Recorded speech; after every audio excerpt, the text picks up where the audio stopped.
Hey everybody, this is Cheryl Swift, the Duchess of Rock and Roll. I'm here tonight in St. Louis with Jerry Pentecost. This is Jerry Pentecost. Everyone say hello. They're saying hello. Hi. All your fans in the rock and roll world. All two of them. All two of them.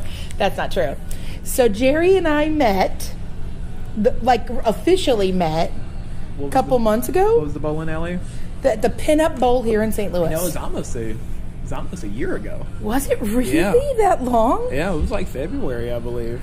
Okay, but within the last year. Yeah, within the last year. Okay, so I'm at a gig, and it turns out I went to interview Ron Pope, who I had met the year prior. Okay. I was running into a multi-person gig. Yeah. And the guy I was supposed to meet was running out, and Ron came on stage, and I was like, who's that guy? And his whole crew was there from his record label. Oh, okay. So then his girl set up an interview, and then it turns out Jeff Spearco, who is our mutual friend, is in Ron's band. I get invited to the after hang, and you walk in. The fiddle man himself, Yeah, they're a good crew of people there. And that's what's funny is I didn't even want to, they were like, let's go bowling. And I think it was the first night of the run. And I was like, I'm tired. I don't want to do anything. Like I was coming off of, I don't remember what I think you'd been out with Amanda. Yeah. And you just started with Ron. Yeah. Because I was like, do I know you? Yeah. And you were like, probably. I tour with this gal named Amanda. I was like, now I know how I know you. I just like to be in the background, Yes. So. But, you have a distinct look with your glasses. I always notice the glasses, I think these white frame glasses. The more you can make yourself look like a lovable asshole, the better. Lovable asshole. Yes, He's so not that. So anyway, we got to talk that night, and it turns out, there's all these things we have in common, and music and people, tons of mutual friends, and so we kept in touch, and then I got to see you play during Americana Fest. That's right, AMA 2018. And I got to see you DJ one day. I went into a bar I would never normally go in to find you. You and me both. We won't mention any names because he likes to get paid. Yeah, that's right. But Jerry was like, Cheryl? Yeah. Like when I showed up there. It's always funny when I look up and see people I know. I'm like, what are you doing up here? Because, my DJ and drum life, they're kind of like completely separate. Like people that know me from DJing, they're like, you play drums? I'm like, yeah. Like you have two different, like you're like Superman and Clark Kent. Yeah, pretty much. So I had gone during Americana Fest because one of the cool things was I got to see you play with Amanda at Americana Fest. Yeah, at the Basement East. At the Basement East. Yeah. And let's talk a little bit about your drumming, because I find there's a pleasant peace about you, and I don't always see that with drummers. I feel like it's better to appear calm on stage, because if you're just like frantic and you're just like bashing, then like maybe that is sending I think it's the energy of the message that I want to send. And I think that's why, because I just am a peaceful person, very calm, and and for me that's a part of the music feeling good. So I want the music to feel good. So if you're relaxed and and you're just really enjoying and focused on what you're doing, then I feel like that translates just the way that I said it. I feel like it translates versus you're really laying in and then it seems like too aggressive, and especially for Amanda's music, which is a multi-dynamic kind of thing, where sometimes we're up there and we're going pretty hard, and then sometimes we're super quiet, because her voice is super powerful but delicate as well. So and that I think that explains Amanda. Yeah. Super powerful but delicate. Powerful but delicate as well. An adorable badass. Yeah. That's who she is to me. Mm-hmm. And so when I see you up there, and even in her songs, your drumming for a few songs is very, very much like a jazzy feel, and the like the whiskers. I know there's a word for that.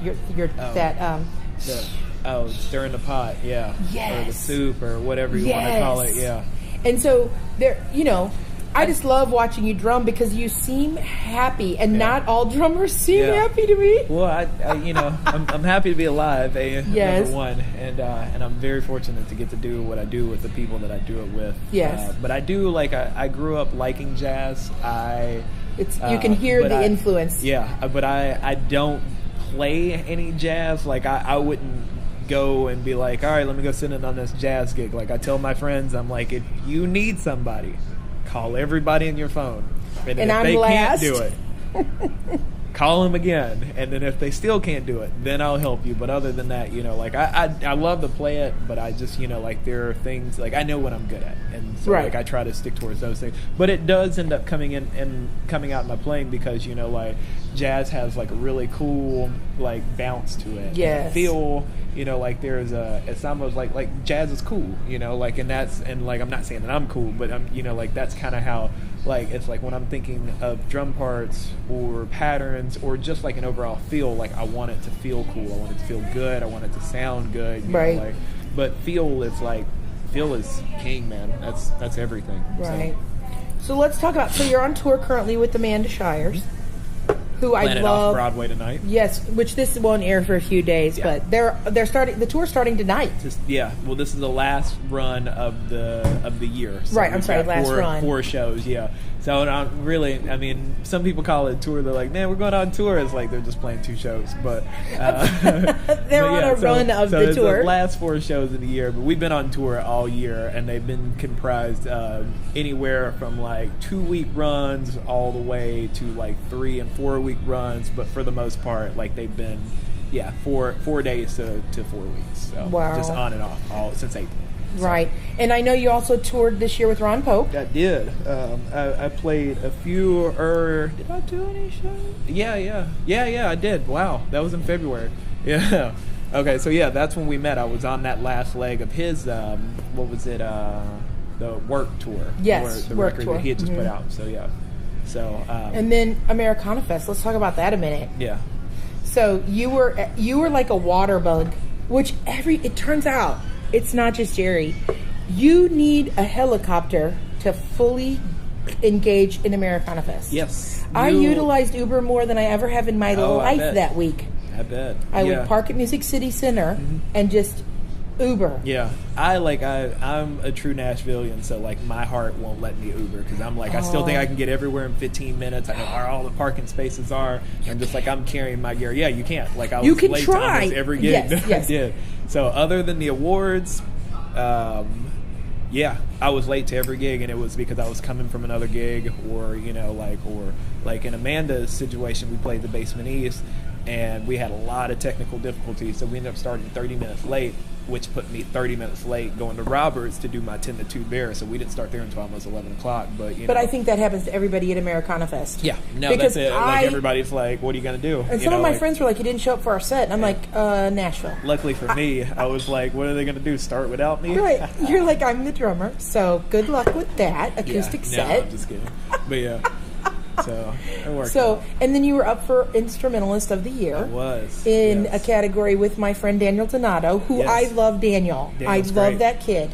We have become friends. Yeah. I just interviewed him this summer. Oh, cool. He was opening for Christian Split in Chicago. Oh, nice. Okay. And then he toured with my friend Paul Coffin. Oh, nice. Okay, yeah. And then there's the 2 gals. I always mess up their names. Molly Tuttle, who actually won the award and was well deserved, and Brittany Haas, who's the fiddle for Gillian and Dave and a bunch of other people. So she's talented. Yeah, so there were a lot of heavy players in the bunch, and and then me. But it was so nice to see. I'm like, oh, there's Jerry. Oh, there's Daniel. Oh, I get excited when my friends. And then you played in the house band, right, for the Americana second Awards. Year in a row. Yeah. That's pretty exciting, I think. I mean, I didn't get a ticket to the Americana. I went to the alternate party, I think, at Basement East somewhere. Okay, yeah. I was at it. Probably the pre or whatever, the 1968 thing. Yes, I was at that party. But that was one, and I wanted to be there. I was rehearsing for the award, so it's a full, grueling 2-day thing, and it's amazing when it's happening. It's I don't have words to explain how awesome I think it is and how amazing it is. But while you're in it, you know, like you're just focusing and you just want everything to be perfect, and every single person on stage wants that. So like it's a really, really unique. How many pieces of music do you think you had to learn throughout that week? Probably about 80 songs. You know who it reminds me of is Kenny Arnoff. Oh, yeah. A lot of time. Do you like Kenny's? Is Kenny one of your drumming? He's not like one. He's not like one of the guys that I like.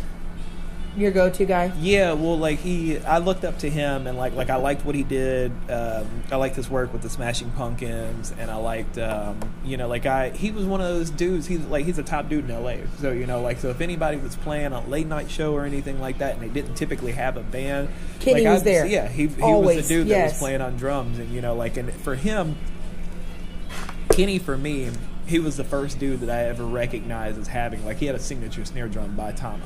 Or Tama, however you want to say it. And I remember, like, Tama was the first drum company. That was the first drums that I ever had, was a Swing Star. It's really awful, but, you know, but, like, it was mine. And I just remember always seeing, you know, like, seeing his name in all the ads because, like, he was big. And he was, right, and he was the one who early 2000s, I think. So that's when, you know, like, I think the Pumpkins had just gotten back together for a hot minute, and they were, like, touring with like everybody but Chamberlain. So they were touring with him on drums, and yeah, you know, like, it's really, really interesting. That might not be right. I'm not 100% sure, just because I'm not the biggest Pumpkins fan, but you know, but like I do remember seeing his name around a lot, and it was just like, man, like, this guy's doing something right. So yes, so like, but he also plays a lot of what my point was with that. He does a lot of the shows still. Yeah. Mm-hmm. You know, like, I'll be like, oh, there's Kenny on the Grammy stage. Oh, there's, you know. Well, so this, a friend of mine was telling me, so my buddies, I used to gig with this bass player, and his dad played with the Dixie Chicks for a long time. Oh, okay. And they were out with somebody, and I can't remember, so, like, I'll probably butcher some of the story. But he said Kenny Arnoff was playing drums for whoever was opening for the Dixie Chicks for a run. And, you know, he said they would do, like, 3 days on, 3 days off, 4 days on, 2 days off, you know, like, jump around.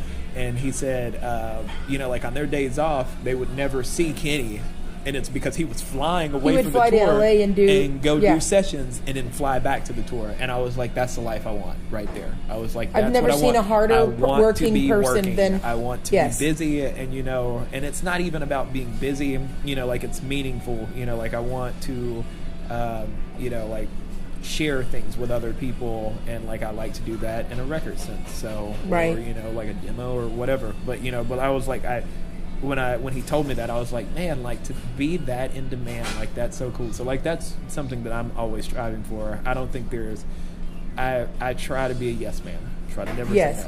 Well, and that's one of the things that I like and admire about you, is that you're Amanda's band leader. You're also the backbeat of the drum. I mean, you are the line. You're the drums. So there's this, like I had said before, this peaceful, you know, pleasant peace about you.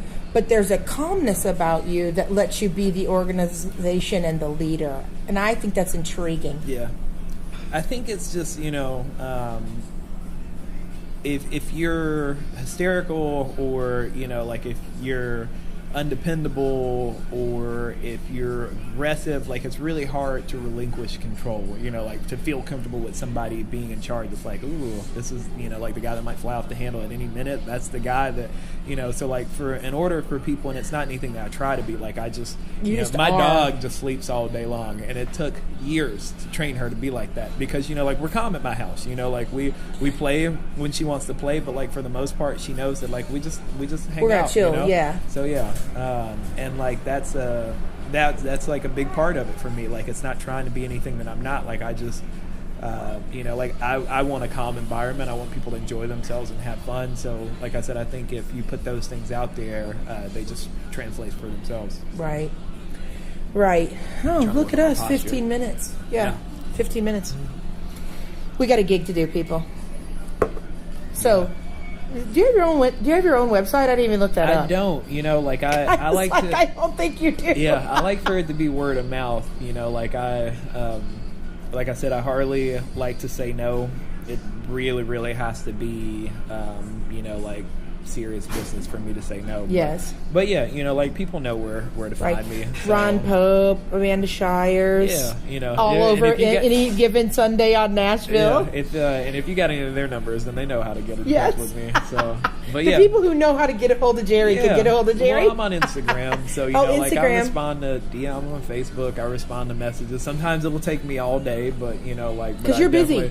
Yeah, it's not even that. I just, you know, like you get caught up. Okay, yeah, I'm busy. He's busy. You get caught up in the day. So, we got a gig to get to. There's the stage to take here in a few minutes. Yeah. So I'm Cheryl Swift, Duchess of Rock and Roll. This is Jerry Pentecost. You can catch him on tour with Amanda Shires or Ron Pope, or at some bar DJing in Nashville. I'm about to do some dates with Lauren Morrow. Oh, Lauren Morrow. Yeah. Love her. Yeah, she's one talented gal. Yeah, the new EP is great. Yes, so, you got to check her out, Lauren Morrow, people. Ooh, look at you. All right, we got a gig to get to. And I'm Cheryl, this is Jerry, and we wish you all peace, love, and rock and roll.